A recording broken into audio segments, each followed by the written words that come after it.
Des moments cauchemardesques pour les populations d'Abidjan. La cause, les pluies diluviennes qui s'abattent sur la capitale économique. Depuis quelques semaines, les populations du quartier Nyangon-Koprim en ont fait les frais avec l'effondrement d'un bâtiment entier dans un trou à cause de l'érosion. Le jour de l'ascension, le 25 mai, il y a un immeuble qui est tombé. Le samedi 3 juin, et cet immeuble est tombé à 23 h quand il pleuvait. Une saison pluvieuse qui trouble le sommeil de nombreux Abidjanais. C'est le bâtiment de mon voisin qui est là. Et quand le bâtiment partait tomber, ça a percuté ma maison, ma chambre d'en haut. Ça a cassé la chambre d'en haut et ça a fait descendre tout ce qui est fondation. Donc aujourd'hui, là, je ne peux même pas avoir accès à ma maison. Je ne peux pas avoir accès. À chaque fois il pleut, c'est comme ça. À chaque fois il pleut, c'est comme ça. On ne peut pas dormir. Si on avait vu le trou là, on n'allait même pas venir déposer une maison là. Quand il n'y a même pas de trou, c'est le trou qui est venu nous trouver. La fin du calvaire des populations risque de prendre du temps encore. La Sodexam annonce une forte saison pluvieuse cette année. Le temps nous présente une situation où nous aurons beaucoup de pluie cette année. Durant cette saison, de grosses quantités de pluie tombent chaque jour sur les régions du littoral, de la bande centrale de la Côte d'Ivoire. Devant l'ampleur des dégâts, la Sodexam appelle la population à la prudence. Il faut qu'on sensibilise aussi les gens sur les périodes concernant les travaux. C'est-à-dire faire plus attention quand il s'agit, par exemple, de faire des travaux de construction, consulter la Sodexam pour avoir des bonnes dates concernant les débuts de ces travaux-là, pour éviter qu'on ait du sable qui se retrouve dans les égouts et obstrue les voies d'écoulement des eaux. Pour sa part, le gouvernement, conscient de l'étendue des dégâts causés par les fortes pluies, envisage des mesures idoines pour protéger la population.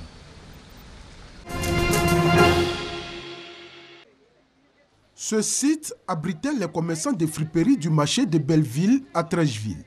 Les locataires ont été priés de quitter les lieux le jeudi dernier par le district d'Abidjan.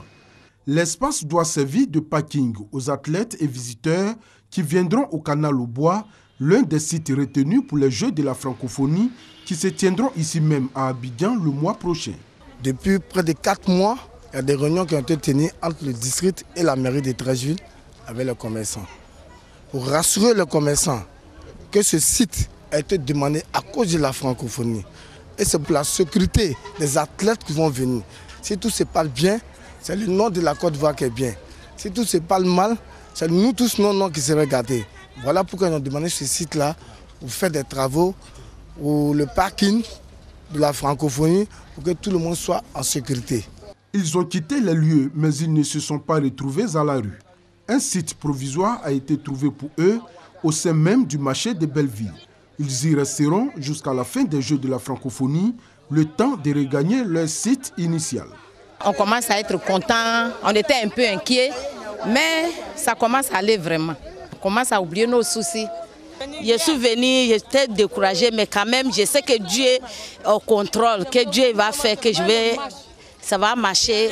La joie de ces commerçantes, heureuses d'avoir trouvé un site d'accueil, n'est pas partagée par tous les commerçants.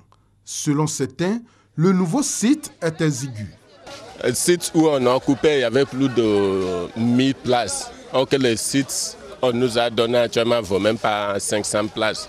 On ne sent pas vraiment l'aise, jusqu'à même les jeunes de quartier, puisque pour pouvoir être comblé, qu'on a pu barrer la route pour que les gens vont aussi, mais les jeunes de quartier disent qu'on les dérange. 750 commerçants ont été recensés sur le site du marché de friperies. Leur vœu est que la promesse qui leur a été faite de regagner l'ancien site soit respectée après les Jeux de la francophonie.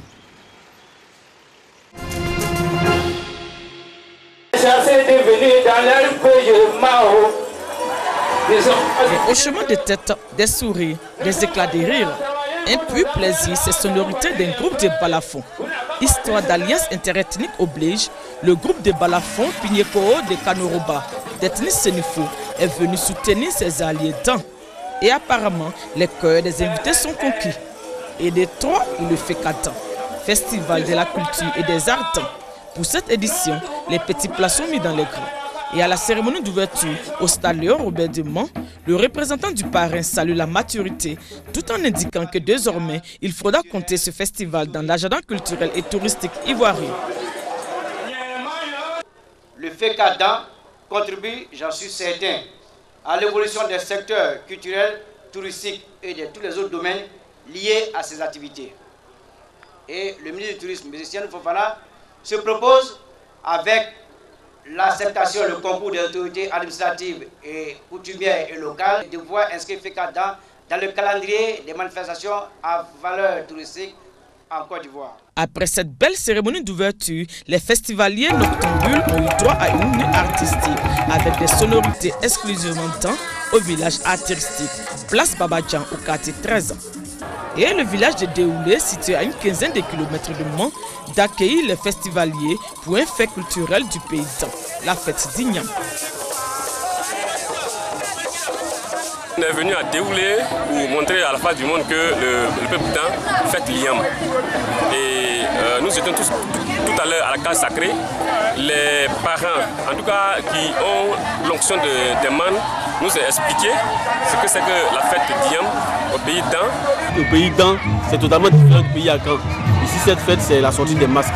Et nous avons aujourd'hui été vraiment instruits de tout le parcours de cette fête. De nombreux festivaliers d'ici et d'ailleurs sont venus découvrir et redécouvrir le riche patrimoine culturel, artistique et touristique de la région du Togo. FECADAN, il faut dire que tout ce qui touche la culture me touche. Surtout que ça se passe dans ma région natale, la première destination touristique de la Côte d'Ivoire. Et j'allais dire, la première destination culturelle de la Côte d'Ivoire, parce que chez nous ici, il y a tout. Je dis bien, il y a tout. La 3e édition du FECADAN s'est déroulée autour du thème principal « Diversité culturelle, cohésion sociale et développement local ».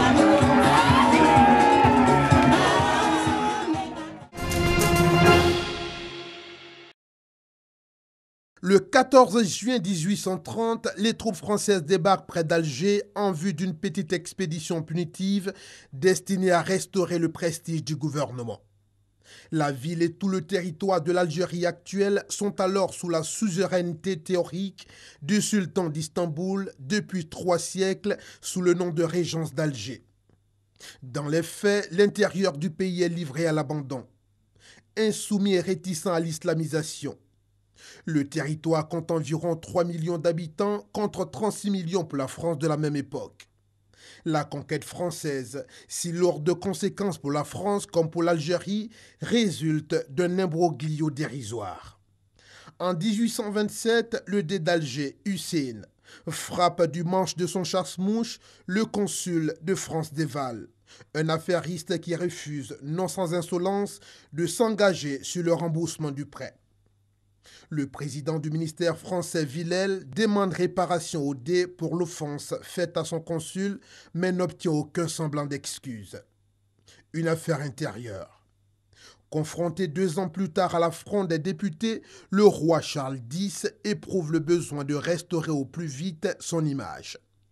C'est ainsi que le 3 mars 1830, dans le discours du trône, il évoque pour la première fois l'idée d'une expédition punitive destinée à obtenir réparation de la dette ainsi qu'à détruire le repère des corsaires installés dans la région d'Alger et mettre fin à l'esclavage.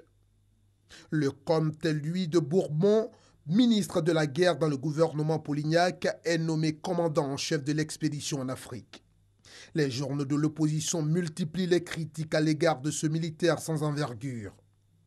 Monsieur de Bourmont veut être maréchal. Il mérite le bâton. Écrit Figaro. En définitive, il aura le bâton de maréchal à l'issue de l'expédition d'Alger. Mais la flotte n'apparaît pas moins de Toulon le 25 mai 1830 avec 543 navires, 83 pièces de siège, 27 000 marins et 37 000 soldats. Prise de l'Alger. Les troupes françaises débarquent sur la plage de Sidi Ferrouk, à 25 km d'Alger. Pendant ce temps, la flotte bombarde les défenses de la ville, en particulier la citadelle de Fort l'Empereur, ainsi nommée. Souvenir de Charles Kent.